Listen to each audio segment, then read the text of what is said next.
All right, I just wanted to welcome you to session number 5, the last one of 5, to prepare to get your Google Certified Educator Level 1 certification. So and this is before I even begin, it took me an extra day to prepare this particular video because I felt like I wanted to make sure that I left you with something that was of value. And I've seen it's been a learning experience for me because I was able to master a portion of the technical part of how to um, just go through the motion of hosting a web series. I don't want to call it that because it was definitely a first for me. I've made some videos before, but technically this was really, the first time I had an opportunity, and I've taken notes and I've puzzled my brain just to see what I could have done different, what went well, not to just be so overly critical of myself, but I want to make sure that I would serve you well, because that is really truly my intention in saying this. A Google trainer is there to do that, to serve the teachers that he or she is training in preparation for them to benefit the most. Now, I have also learned some things about what I need to do prior to beginning this training just to make sure that it will be all inclusive. But I've learned a lesson that I want to share with you. Just a few things in regards to, first of all, what kind of resources you should use, and not assuming that you may have already tried this, but just for those that are still in the process of going through the motion or you're almost there. So the online resources, as you prepare for the test. First of all, you need to make sure you go back over the Google modules. And I say this because when I did not pass my level 2 certification the first time, it took for me to go through it again. Just to ensure that I didn't miss anything. Google updates things quite frequently, and that's why you have to get recertified within a period of years. It's not anything that's guaranteed. You have to go through the process again, so it's definitely important to stay current. Okay, so YouTube has been my friend. I don't have as much time as I used to, but it's definitely a go-to, especially if I wanted to complete something um, in a shorter time frame and not spend a whole lot of time on just trying to find the answer myself.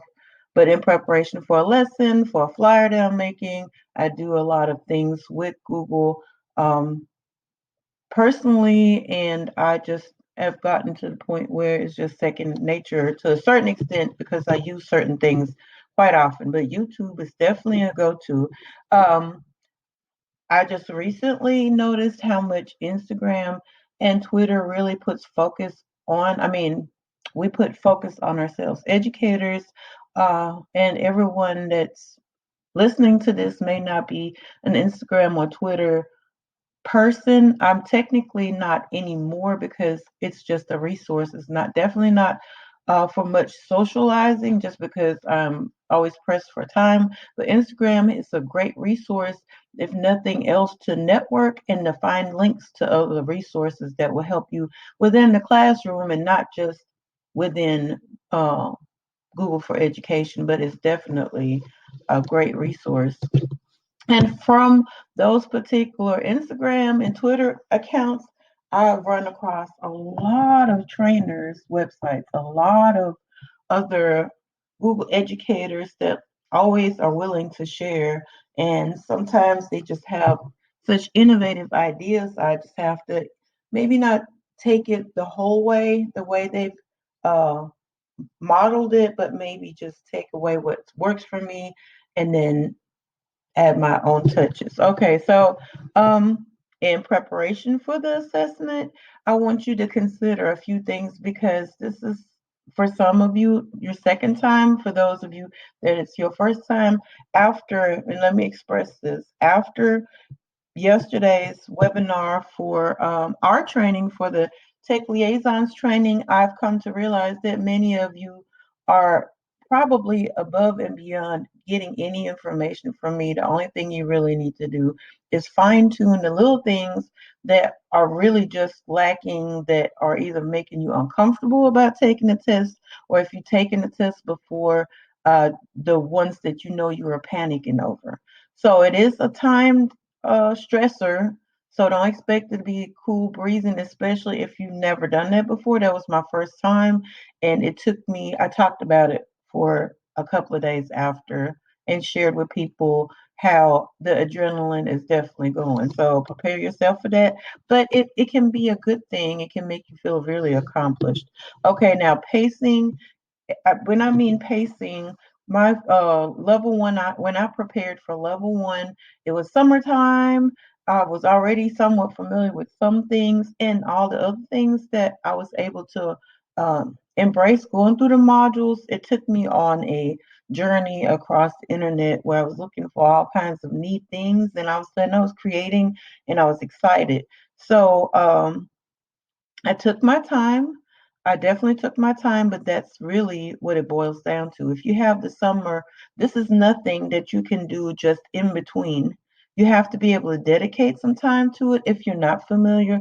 If you are familiar, just go ahead and take some time here and there and kind of knock out those that you're feeling uncomfortable with, and then make sure you take notes. I took notes that I haven't picked that notebook up in a few weeks, just because I've been working so much on various different projects for work, and this project right here, and I need to add to the notebook. But right now, I want to make sure I fine tune this before I add anything else to my list. So notes are important. I looked at notes. I looked back at the notes of the things that I felt uncomfortable with. Nothing really lengthy, just pointers, circles. I used highlighters, and that's something I definitely always would love to see my students do more regularly. But once you add a little of your personal touch to your notes, sometimes it brings back just that memory and it helps you. And we as educators already know that. The application, now this is basically your push.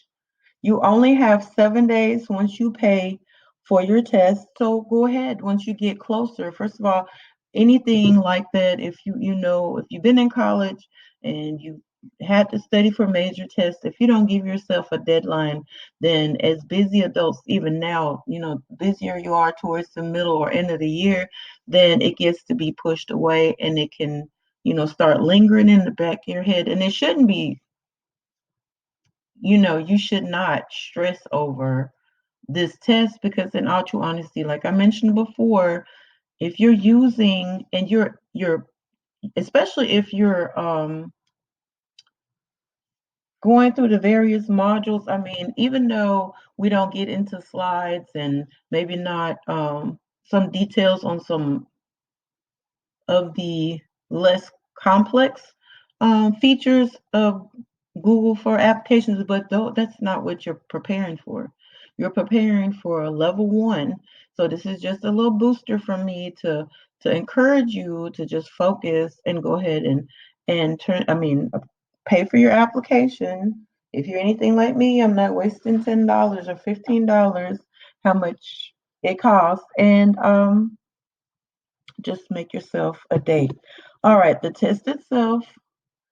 First of all, I just want to make sure that you do make sure that you're taking a weekend for this, not where it's something that you have to squeeze in with something else, or like the beginning of spring break, or beginning of a 3-day weekend, or you'll be out a day, so you can have your your focus on this, because it's something that I can do just on a whim, but I feel more relaxed if I know that my focus is on the assessment.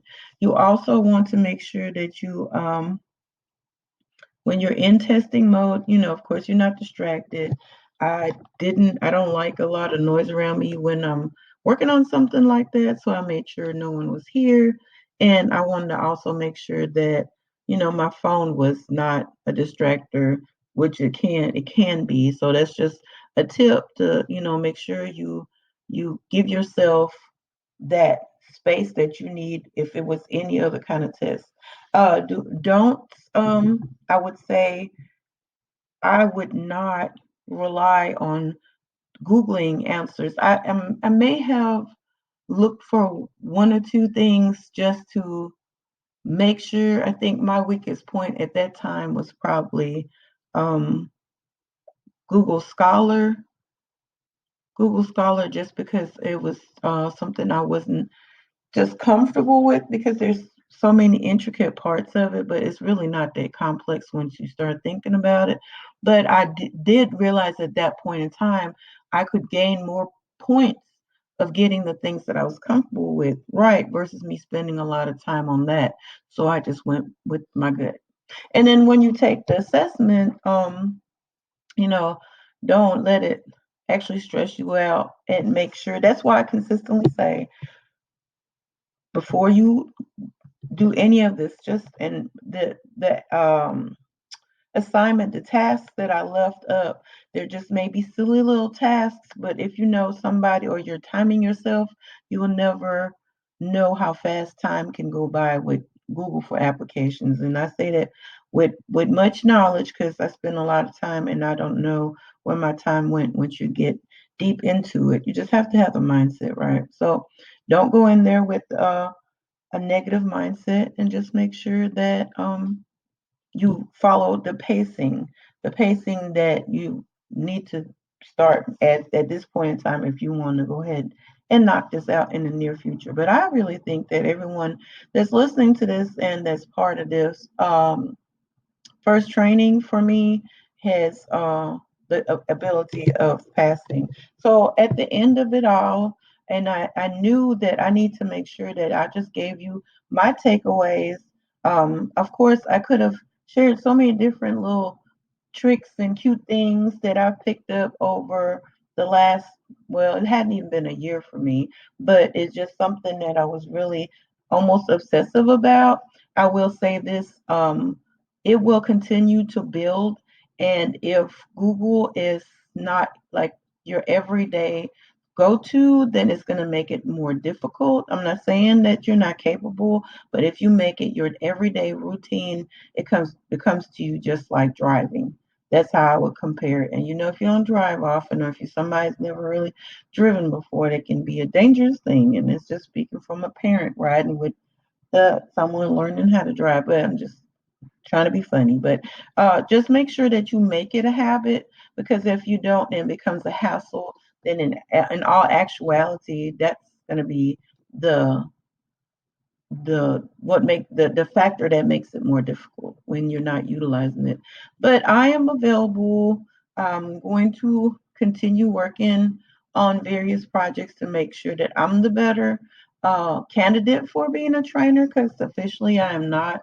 There's so many pieces, and I really appreciate the time that each and every one of you have invested in even just responding to my email, or checking in on uh, web call, which we ended up doing more calls than actual visual video.